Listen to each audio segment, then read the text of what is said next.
और हुकूमत की तरफ से इंतखाबी इस्लाहात और नैब कवानीन में तरमीम के लिए कोशिशें तेज़ कर दी गईं। वज़ीर आज़म ने अपोजिशन से मुज़ाकरात के लिए 10 रुकनी कमेटी तश्कील देने के हवाले से बता दिया।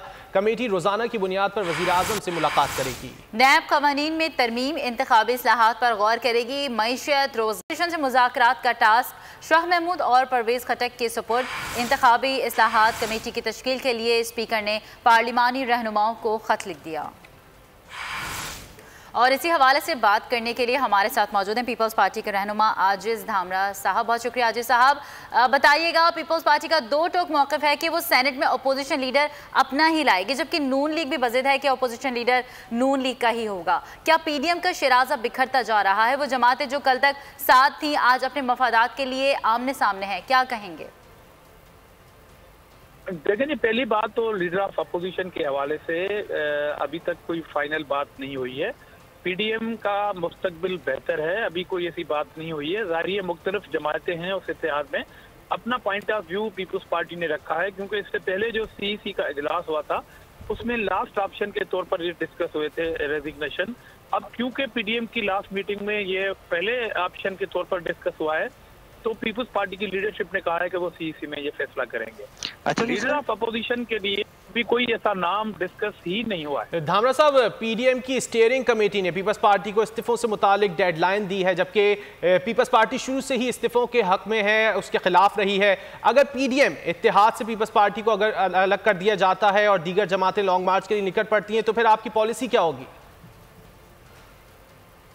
देखिए, पीपल्स पार्टी के चेयरमैन जनाब बिलावल भुट्टो जरदारी साहब ने इस्तीफों को एटम बम के तौर पर कहा था कि हमारे इस्तीफे जो है वो भारी पड़ेंगे हुकूमत पे, मगर ज़ाहिर उसका इस्तेमाल जो है वो टाइमिंग जो है वो हमारी नज़र में लास्ट ऑप्शन था।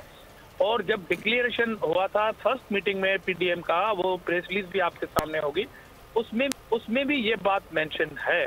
तो ज़ाहिर है मुख्तलिफ पार्टियों का एक इत्तेहाद है, उसमें डिस्कशन हो रही है। पीपल्स पार्टी अपने नुक्ता नज़र के साथ खड़ी है। हम लॉन्ग मार्च के बिल्कुल खिलाफ नहीं है, हम तो भरपूर तैयारियों में थे।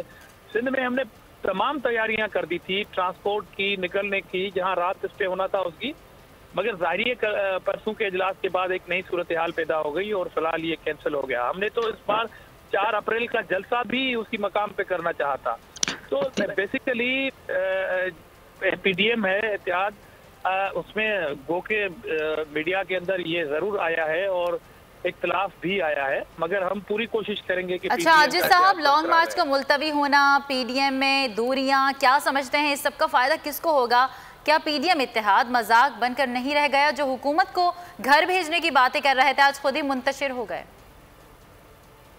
इसमें हुकूमत की फतह बिल्कुल नहीं है। पीडीएम ने हुकूमत के खिलाफ एक प्रेशर डेवलप किया और आप देख रहे हैं कि हुकूमत के वज़रा डेली 4 से 5 प्रेस कॉन्फ्रेंस करते हैं और इसमें किसी भी प्रेस कॉन्फ्रेंस में वो अपनी उन वजारतों या हुकूमत के रिफॉर्म्स पे बात नहीं करते, पीडीएम पे बात करते हैं।